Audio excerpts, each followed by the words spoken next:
Yunbam's POV. I woke up in Sangwoo's arms. He was fast asleep. Probably the first time. He looked handsome and adorable. I kissed him softly, then I crawled into the kitchen. I felt weak and hungry. I felt him pick me up and place him on his lap. You must be hungry, babe. I felt special when he called me that.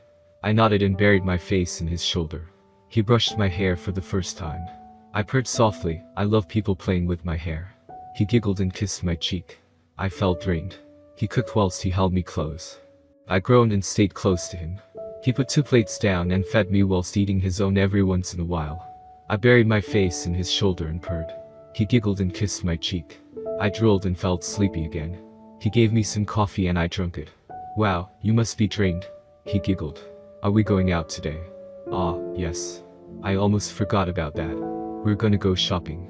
I squealed happily like a kid. I love going shopping with my mom. She always got me some candy to eat on the way home. She asked for my opinions too. I felt special to her. Since I was an only child.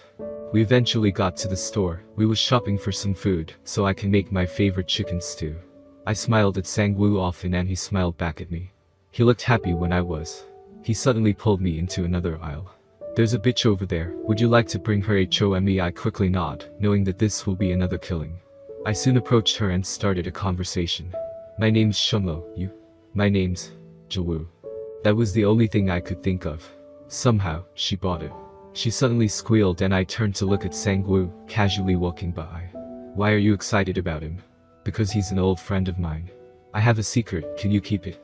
Yeah, of course. He lost my virginity. She blushed, hiding her cheeks. My panic turned to jealousy and anger.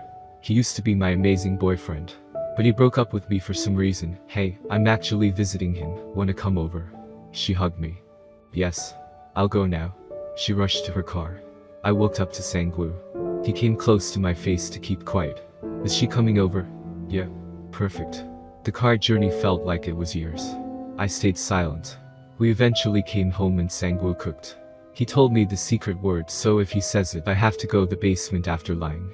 We all had a conversation, and I felt my anger boil inside me as they both flirted. After I finished, I stood up on my crutches. I'm going to bed. I'm tired. I immediately walked upstairs.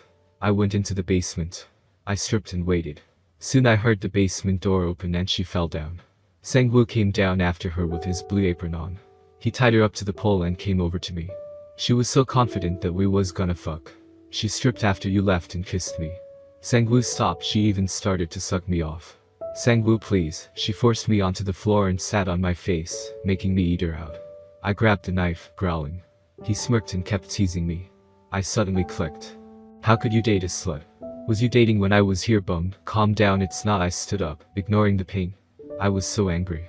I glared at him with hate, then turned my hateful expression to her. I ran towards her, then I leaped on her. I began to stab her repeatedly all over. Subscribe to the channel MANGASLOW. To be continued.